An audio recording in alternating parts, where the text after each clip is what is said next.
আমাৰ কি যে হব ইনকা আৰু কাম লাগে না মালিকটা কমসে কম তো চাবা আহিবা লাগে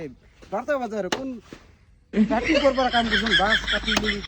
কাম কৰিলো বেৰা বান্ধা হ'ল 3-4 খান মালটা কমসে কম মালিকটা তো কৈ খান বা পাকাল মোৰ পৰা বাছ গেল মই কি কামত কাৰণে লগাইছোঁ লেবাৰক বুজা নাই দিম হৈছে নাই হয় কত হ'ল নাই, নাই। দিনটা দেখানে হ'ল অলপ ঘন কৰি দিছোঁ তো একদম বঢ়িয়া একদম ঘন কৰা আছে চা মালিক চা ইলা ধুই ধুই বনাইছোঁ তো একেবাৰে একে জেংকাটো গৈছে উনকাই বান্ধিছো দে হ'ব দে অলপ না ফাক আছে অলপ চাবাটো আহিবা লাগে কমসে কম মোৰ টাইমেই নাই না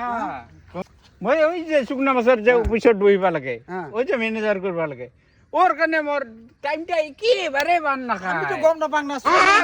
বাজাৰ মাহাজন নাকি মইতো গম নাপাং কামটাহে লাগে থৈ দিছে মোক ঠিকে আছে দে এইবাৰ মোৰ বান খাব শুকনা মাছৰ মেনেজাৰ কি কাম লাগাইছে ৰে অলপ চাই আহিম ৰ শুকনা মাছৰ মেনেজাৰ কি কাম কৰি আছা এইগিলা দেখা পাইছে নাই দুনিয়াৰ মচক আমরা খাই আছো মুসুরি তো আর বাটে রে কামে নেটে মুসুরি ওর কারণে এগুলা বানাবা দিলুম মই লেবারক ওই ভাই এটা গ্যারান্টি আছে তো মশক সোমাব না হয় একটা 5 বছর গ্যারান্টি একটা জাতি বছর বেড়া একটা পুরা হ্যাঁ পকা বছর বেড়া বানাইছো এটা আর 5 বছর একটা ফুটা পাই না মশো ফুটা পাই পাবান হয় এটা বেড়া